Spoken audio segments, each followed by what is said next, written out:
Hello and welcome back to learn QBasic with us. अनि योभन्दा अगाडिको भिडियोमा चाहिँ हामीले अपरेटरहरू हेरेको थियौँ क्युबेसिकको। भने यो भिडियोमा चाहिँ हामी क्युबेसिकको इनपुट स्टेटमेन्ट हेर्छौँ र इनपुट स्टेटमेन्टले कसरी काम गर्छ, यसको सिन्ट्याक्स के हो त्यो हेर्छौँ है त। भनेपछि इनपुट स्टेटमेन्ट लेख्नको लागि हामीले इनपुट म एकपटक लेखेरै इक्जाम्पल गरेर देखाउँछु। अब यति लेखेपछि हामीलाई रन गरेर हेर्छौँ ल। अनि यसले इन्टर नम्बर भन्यो, अनि त्यहाँ झिप आइरहेको छ है। त्यसले चाहिँ हामीलाई एउटा नम्बर हाल्ने भनेको। अब हामीले 1 2 3 हाल्यौँ भने बल्ल प्रोग्राम चाहिँ एक्जिट हुन्छ। भनेपछि प्रोग्राम एकछिनसम्म रोकिएको थियो इनपुट स्टेटमेन्टले। भनेपछि इनपुटले के गर्छ त नि भन्दाखेरि हामीलाई किबोर्डबाट कुनै पनि भ्याल्यु इनपुट गर्न हेल्प गर्छ। त्यो भ्याल्यु इनपुट गरेपछि भ्याल्यु चाहिँ हाम्रो साइडमा राइट साइडमा लेखेको भेरिएबलमा स्टोर हुन्छ। जस्तै कि अहिले यो केसमा चाहिँ 1 2 3 जुन छ त्यो चाहिँ num1 भन्ने भेरिएबलमा स्टोर भएको छ। num1 कहाँ छ? यहाँ छ। अनि इन्टर नम्बर भनेर यहाँ इनपुट पछि लेखेपछि यसले सेम प्रिन्टको जस्तै काम गर्छ। इन्टर नम्बर भनेर प्रिन्ट गर्छ पहिला सुरु जस्ताको जस्तै, अनि पछि एउटा क्वेसन मार्क हाल्छ। अनि त्यहाँपछि हामीलाई एउटा नम्बर इनपुट गर्न लाउँछ। अनि जुन पनि हामीले नम्बर इनपुट गर्छौँ त्यो चाहिँ num1मा स्टोर हुन्छ। अब त्यो num1मा स्टोर भयो कि भएन कसरी हेर्ने त भन्दाखेरि प्रिन्ट num1 गरौँ है त। अब num1 प्रिन्ट गरेपछि num1मा भ्याल्यु छ कि छैन हेरिन्छ है त। अब यसलाई रन गरौँ ल। अब चाहिँ यहाँ नम्बर इनपुट गरौँ है, 10 हानौँ अनि 10 भनेर प्रिन्ट भयो। यसको मतलब के हो त? num1मा चाहिँ हामीले जे पनि इन्टर नम्बर अथवा इनपुटले प्रिन्ट गरेको पछि हाल्छौँ त्यो चाहिँ जुन पनि भेरिएबल त्यसको राइट साइडमा छ त्यसमा गएर स्टोर हुन्छ है त्यो भ्याल्यु। अनि num1लाई प्रिन्ट गर्दाखेरि 10 भनेर आयो। अब इनपुट चाहिँ हामीले स्ट्रिङ पनि गर्न सक्छौँ। जस्तै कि मानौँ यसलाई घाटौँ, इनपुट इन्टर योर नेम भनौँ है त। नेम डलरमा स्टोर गरौँ। अब नेम डलर चाहिन्छ होइन, स्ट्रिङ भेरिएबललाई स्टोर गर्न डलर हाल्नुपर्छ। अब प्रिन्ट गरौँ योर नेम इज, अनि नेम डलर प्रिन्ट गरौँ है त। अनि हेरौँ, रन गरौँ यसलाई ल। अब यसले इन्टर योर नेम भन्यो, जस्ताको जस्तै यहाँ जस्तो छ त्यस्तै हाल्यो। अनि लास्टमा एउटा क्वेसन मार्क, यो चाहिँ इनपुटले हालेको है। प्रिन्ट जस्तै हो, पहिला सुरु प्रिन्ट गर्छ अनि लास्टमा चाहिँ एउटा भेरिएबल हाल्नुपर्छ, अनि त्यहाँ चाहिँ यसको भ्याल्यु स्टोर हुन्छ। भनेपछि नेम हानौँ मैले, ड्यान हाने है त। अनि इन्टर गरेपछि यो नेम इज ड्यान भन्यो। यसको मतलब यो नेम इज नेम डलर भन्नाको मतलब नेम डलरमा भ्याल्यु स्टोर भएर रहेछ। भनेपछि हामीले भेरिएबलमा स्टोर गरेर भेरिएबलबाट गर्न मिल्ने सबै काम गर्न मिल्छ। जस्तै कि मानौँ अब दुईवटा नम्बरलाई इनपुट गरौँ अनि दुईवटा नम्बरको सम प्रिन्ट गरौँ है त। इनपुट लेख्यौँ इन्टर नम्बर, अनि त्यहाँपछि num1 भनौँ है यसलाई। अनि फेरि इनपुट लेख्यौँ इन्टर एनदर नम्बर भनौँ है।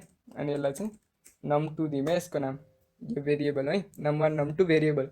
अब प्रिन्ट गरौँ द सम इज लेखौँ पहिला, अनि सेमिकोलन होइन। यो प्रिन्टको सिन्ट्याक्स हो, यो सबैलाई थाहा छ होला। num1 plus num2। अनि अब यसलाई रन गऱ्यो भने के हुन्छ भन्दाखेरि इन्टर नम्बर भन्छ, मानौँ 20 हालौँ। अनि इन्टर अनदर नम्बर भन्छ, हामीले त्यहाँ भने जस्तै यसमा चाहिँ मानौँ 5 हालौँ। अनि द सम इज 25 भनेर प्रिन्ट गऱ्यो है त। भनेपछि इजी छ, इनपुटको सिन्ट्याक्स चाहिँ एकदम सजिलो। अब यस्तै गरेर हामीले यसमा हाम्रो स्ट्रिङ पनि स्टोर गर्न मिल्छ, स्ट्रिङ भेरिएबलहरू। अब यहाँबाट अब दुईवटा नम्बर भयो, अब त्यसमा चाहिँ हामीले यो दुईवटालाई माइनस गरेर प्रिन्ट गर्न मिल्छ होइन, डिभाइड गरेर। अनि त्यहाँपछि हाम्रो यो दुईवटालाई मल्टिप्लाई गरेर यसको प्रडक्ट पनि प्रिन्ट गर्न मिल्छ। अनि लास्टमा चाहिँ इनपुट स्टेटमेन्टमा एउटा अर्को खालको सिन्ट्याक्स पनि छ। अर्को खालको होइन, त्यही खालको सिन्ट्याक्स हो, इन्टर टु नम्बर्स। अब दुईवटा नम्बर चाहिँ कसरी इनपुट गर्ने त भन्दाखेरि एउटा इनपुटले जतिवटा भेरिएबलमा पनि भ्याल्यु स्टोर गर्न मिल्छ। जस्तै कि num1 अनि कमा गरेर num2 भन्यो भने के हुन्छ त भन्दाखेरि अब यसले दुईवटा भेरिएबल लियो क्या, एउटै इनपुटले num1 र num2 दुईवटै लियो। अब चाहिँ हामीले के गर्न मिल्छ त भन्दाखेरि प्रिन्ट देयर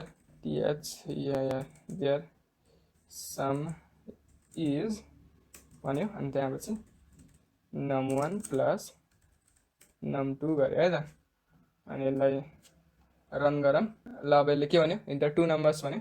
अब यहाँ 23,2 हालौँ है त, कमा गरेर हाल्नुपर्छ। अनि इन्टर गऱ्यो भने देयर सम इज 25। भनेपछि एउटा इनपुटले जतिवटा भेरिएबल पनि हाल्न मिल्छ हामीले। जस्तै कि अब यहाँ स्ट्रिङ अनि त्यहाँपछि नम्बर स्ट्रिङ सबै कुरा हाल्न मिल्छ क्या। जस्तै कि यहाँ चाहिँ हामीले के पनि हाल्न मिल्छ भन्दाखेरि इन्टर 2 नम्बर्स होइन, यस्तो भनौँ न त, enter your name address and roll number भनौँ है त। अनि अब चाहिँ हामीले के भन्छौँ, नेमलाई चाहिँ नेम डलरमा स्टोर गरिन्छ, एड्रेसलाई एडी डलर भनौँ, अनि रोल नम्बरलाई चाहिँ आरएन भनौँ। रोल नम्बर चाहिँ के हो, एउटा नम्बर हो, न्युमेरिक डेटा टाइप हो है।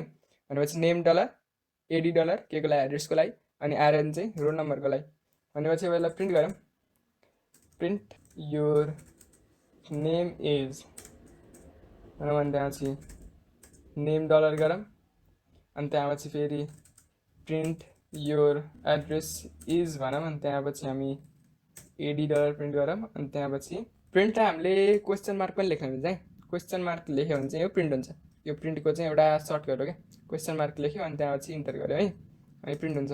रोल नम्बर होइन, रोल नम्बर इज भनौँ, अनि त्यहाँपछि हामी लेख्छौँ आरएन है, आरएन भनेको रोल नम्बर हो।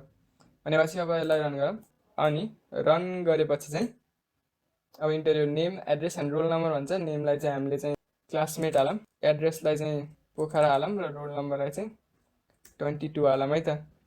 अब यसलाई इन्टर गरौँ, अनि त्यहाँपछि यसरी आयो, your name is classmate, your address is Pokhara, हामीले जे हाल्थ्यौँ त्यो जस्ताको जस्तै आयो।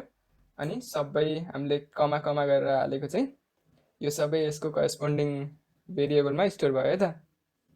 अनि यो भिडियोमा चाहिँ यति नै हो मैले सिकाउने।